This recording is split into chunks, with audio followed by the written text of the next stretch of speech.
Le supercalculateur Jean Zay a été installé en 2019.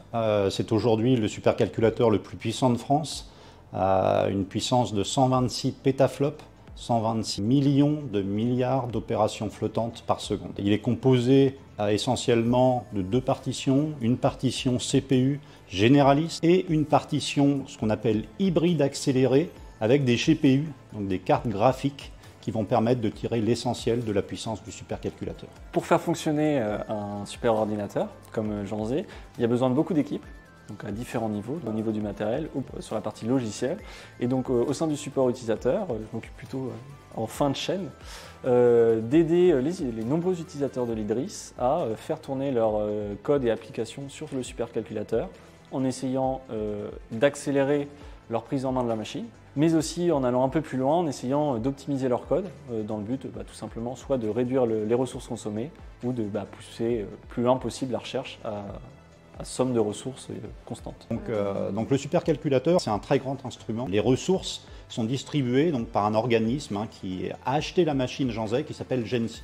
On s'adresse essentiellement au monde académique de la recherche. Donc on a plus de 3000 utilisateurs sur le supercalculateur et il faut savoir que les accès sont gratuits. Et le seul critère qui est pris en compte pour obtenir des ressources, c'est la qualité scientifique des projets. Ensuite, les meilleurs projets vont avoir le droit d'avoir une allocation sur la machine. Ces projets peuvent être des projets de recherche académique, mais aussi des projets de recherche privée, sous une condition, c'est de faire ce qu'on appelle de la recherche ouverte. Pour nous, ça veut dire publication des résultats qui ont été obtenus en utilisant des ressources du supercalculateur. Donc ça peut être les algorithmes, ça peut être des résultats scientifiques, ça peut être les données qui sont utilisées. Tout ça doit être disponible pour pouvoir reproduire la recherche qui a été faite par le supercalculateur. Historiquement, à 4-5 ans, l'IA c'est un domaine qui est très jeune et très dynamique, mais l'IA c'était beaucoup du machine learning, c'était de l'analyse de données qui ne pouvait pas forcément traiter des quantités de données gigantesques. Par la suite, il y a eu une tendance importante au niveau de l'image, parce que les premiers résultats scientifiques qui ont ensuite été transférés vers des applications ont été les plus probants. Typiquement la détection des chiffres, les premiers exemples vraiment d'IA en deep learning qui a très bien marché. Ça permet de classer les lettres, de récupérer les chiffres quand vous mettez votre chèque à la banque. Il y avait vraiment un domaine d'application qui en découlait très facilement et qui était très visible.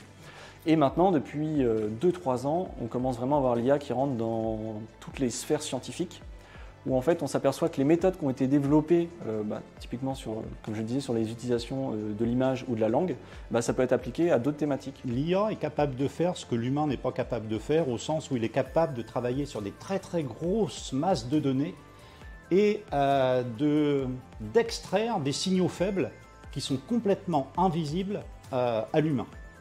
Donc par exemple, pour post-traiter des résultats qui sont issus de radiotélescopes, des résultats qui sont issus de synchrotrons. Et on se rend compte que de plus en plus, l'IA va être indispensable dans tous les domaines scientifiques.